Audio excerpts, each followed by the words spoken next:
What's a sign someone has no life? They expect absolute dedication in the workplace. In my experience, bosses who demand too much of your time don't spend their free time as well. Related, they're the coworker who isn't your manager but still narks on you for not being shown as active on Microsoft Teams at precisely 8 a.m. EST. Our team is entirely remote. I live in the Mountain Time Zone. Our colleague had to remind this person that it was freaking 6 a.m. in my time zone, and I am not expected to be online at freaking 6 a.m. I have a coworker like this. She complained to our manager about another coworker being off on Fridays, a very slow day for us BTW. Mind you, she works 10 hours Monday, Thursday so she can take off Fridays, has worked for the company for like 20 years, never leaves us with any of her work unless she's actually on vacation for a week or something, and has permission from management to work those hours.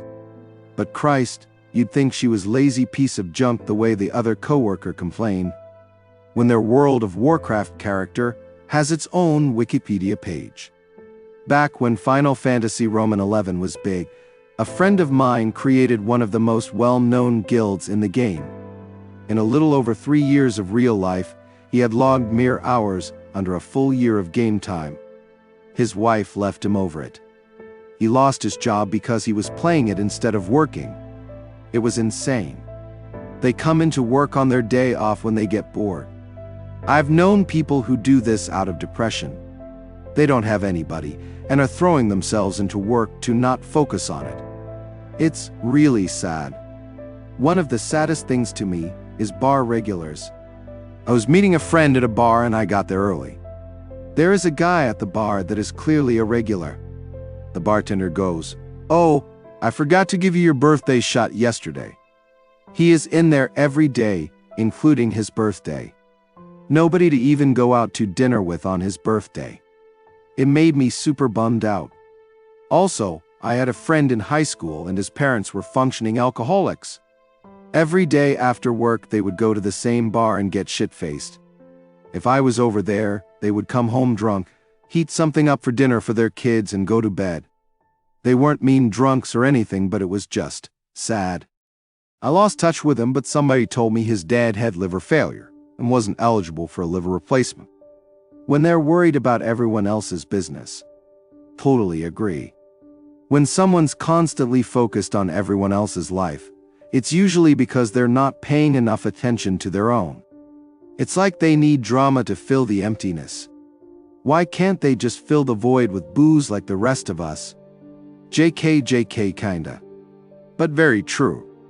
We all try keeping the mind's shadows at bay, but finding what they believe are faults in others is, sadly, their coping mechanism for that.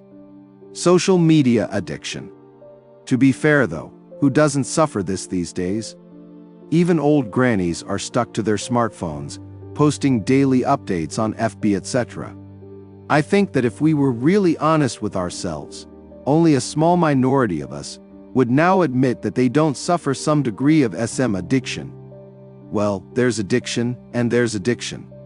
To the point where social media becomes your entire reality. Where nothing exists beyond it. Where you depend on it for validation and socialization. Exactly. I absolutely have a problem with too much phone time. But I understand when it's important to put it away and realize when something is more important than it. I never have my phone out when I'm sitting and eating with PPL or sitting in the front seat next to someone driving.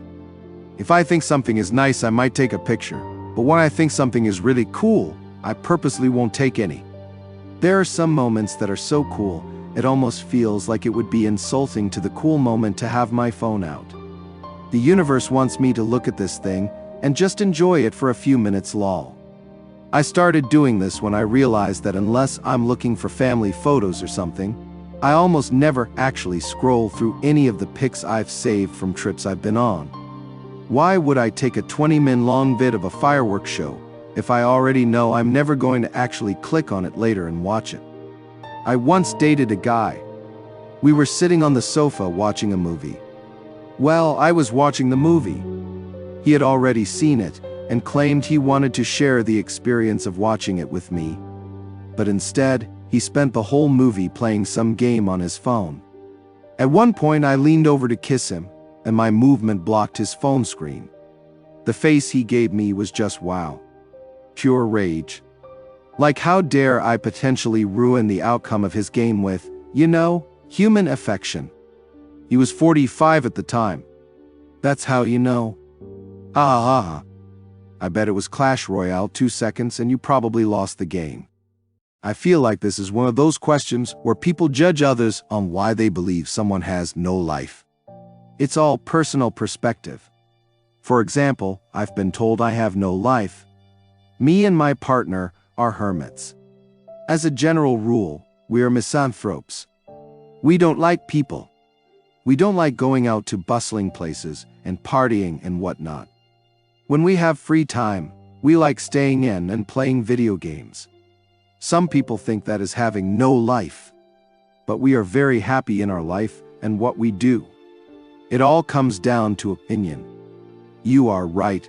Our society is judgmental for no reason, and having no life in a societal context is, in itself, a form of life, one that doesn't conform to typical expectations.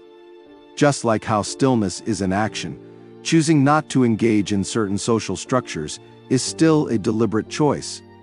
Meaning can exist in quiet spaces and non-conformity, even when it isn't externally validated. Checking in on work chat constantly, Slack or Teams chat, even when on PTO and nothing is happening. This one is kinda understandable. I've closed out of Reddit before only to open a new tab and open Reddit. I could see doing the same thing with Slack / etc. That's not no life, it just may not be a life you would choose. Different people find pleasure in different things.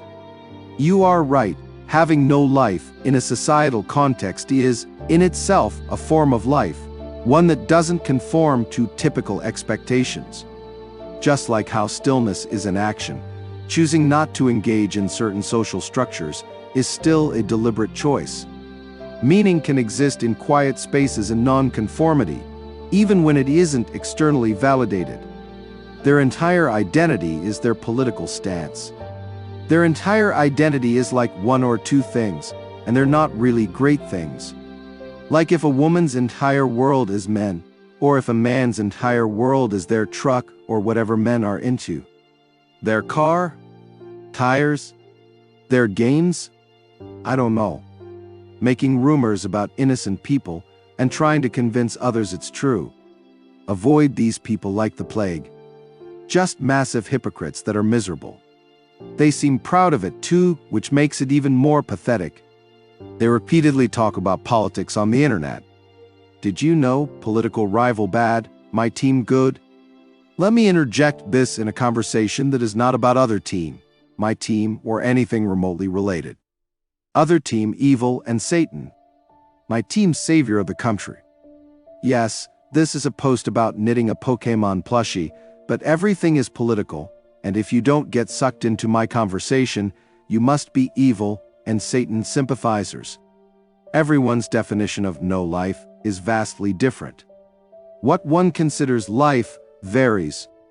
One person considers raking the yard a life while their neighbor considers climbing Mt. Everest a life. If someone is doing what they love and doing it well, as long as it doesn't harm them or others, then that may be considered having a life.